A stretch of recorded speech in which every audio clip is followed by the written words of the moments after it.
Carta 4. A Senhora Saville, Inglaterra. 5 de agosto de 1700. Um acidente tão estranho nos ocorreu que não posso deixar de registrá-lo, embora seja muito provável que tornemos a nos ver antes que esses papéis cheguem às suas mãos. Na segunda-feira última, 31 de julho, estávamos quase cercados pelo gelo que bloqueava inteiramente o navio, mal deixando-lhe espaço suficiente para flutuar. Nossa situação era perigosa, especialmente considerando-se que estávamos rodeados de forte nevoeiro por todos os lados. Diante disso, lançamos âncora, na esperança de que o tempo melhorasse. Por volta das 2 horas, a neblina se desvaneceu e avistamos a entender-se em todas as direções vastas e irregulares planícies de gelo, que pareciam não ter fim. Alguns dos meus companheiros puseram-se a resmungar, e eu mesmo comecei a preocupar-me, quando um estranho espetáculo, de súbito, nos atraiu a atenção, distraindo-nos da apreensão com que considerávamos nossa posição no momento. Percebemos um trenó puxado por cães que rebocava uma carreta baixa, seguindo rumo ao norte, a uma distância de meia milha. Uma criatura que tinha aspecto humano, mas parecia de estatura gigantesca, estava sentada no trenó, guiando os animais. Com nossas lunetas, observávamos a trajetória do viajante, que se afastava rapidamente, até perdê-lo de vista na superfície desigual do gelo. Essa aparição deixou-nos estupefatos, pois estávamos, segundo acreditávamos, a muitas centenas de milhas de terra firme, mas o viajante não parecia dar-se conta disso. Dadas as nossas condições, não havia como seguir-lhe a trilha, que ficamos observando atentamente. Cerca de 2 horas depois, ouvimos o estrondo do mar sob o gelo, e antes de que anoitecesse, a espessa camada se rompeu, liberando o navio.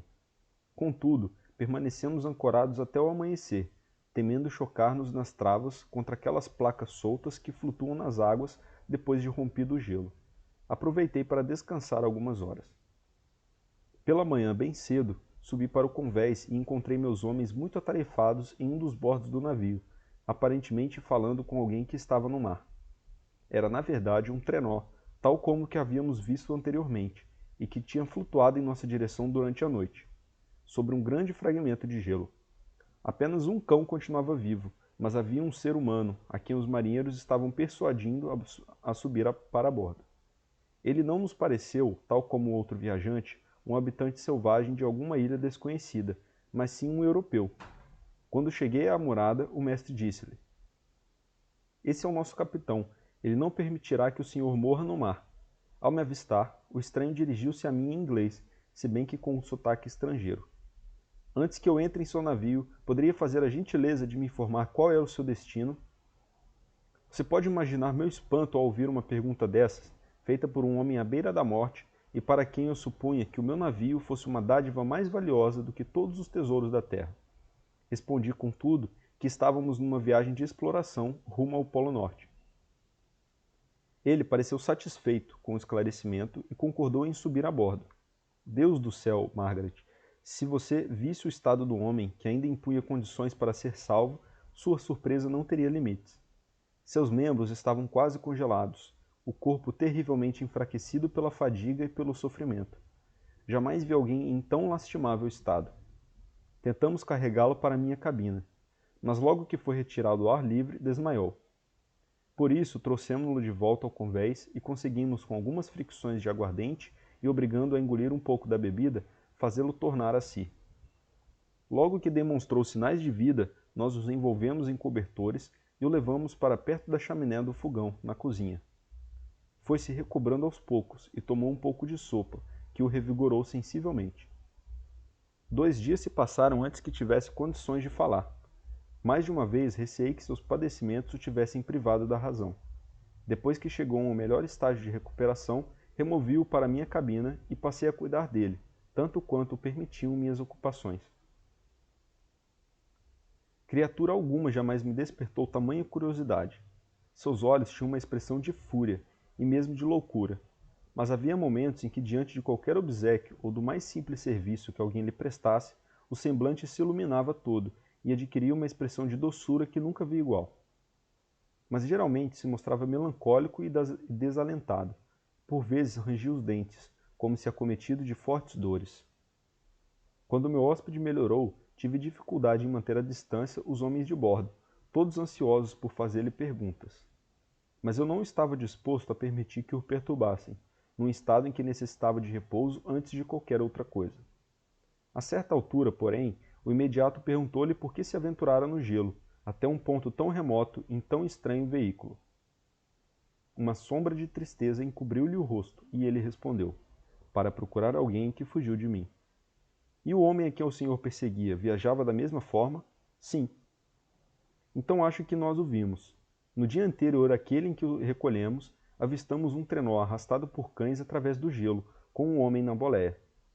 Tomado de súbito interesse, o estranho soergueu-se com dificuldade nos cotovelos e fez uma série de perguntas sobre a rota que o demônio, como o chamava, tinham seguido. Pouco mais tarde, encontrando-se a sós comigo, o homem disse: é natural que eu tenha despertado a sua curiosidade, bem como a dos tripulantes, mas o senhor me parece bastante gentil em não me fazer perguntas. De fato, não acho propícia a ocasião para perturbá-lo com minha curiosidade. No entanto, livrou-me de grandes apuros. Devo-lhe a vida. Dentro em pouco, pergunto-me se achava que o rompimento do gelo poderia ter destruído o outro trenó. Respondi que não podia informá-lo com certeza. De fato, o gelo só começara a romper-se quase à meia-noite, e o viajante poderia ter chegado a um lugar seguro antes disso. A partir de então, o estranho passou a mostrar-se bem mais animado. Insistiu em ficar no convés, a fim de observar o trenó que aparecera anteriormente. Persuadi-o, contudo, a ficar na cabina, pois não estava em condições de suportar a intempérie, e comprometi-me a determinar que se mantivesse constante vigilância e lhe comunicasse imediatamente caso aparecesse qualquer trenó à vista. Aí está o que diz o meu diário em relação à estranha ocorrência até o presente. O estrangeiro melhorou de saúde, mas é muito calado e demonstra inquietação quando alguém, exceto eu, entra na cabina. Todavia, sua atitude é tão simpática e afável que os marinheiros estão todos interessados em sua sorte, embora tenham muito pouco contato com ele. Quanto a mim, começo a estimá-lo como a um irmão. Sua tristeza desperta simpatia e compaixão. Algo me diz que ele, em dias mais felizes, deve ter sido uma criatura cheia de nobreza, que ainda emana da sua personalidade atraente e amável. Eu disse em uma de minhas cartas, minha querida Margaret, que não encontraria um único amigo na vastidão do oceano. Eis que o destino coloca-me diante de um homem que, antes do infortúnio se abastecer sobre o seu espírito, eu gostaria de ter como irmão. Prosseguirei com o diário sobre o estranho, anotando de tempos em tempos os novos fatos que venham a ocorrer.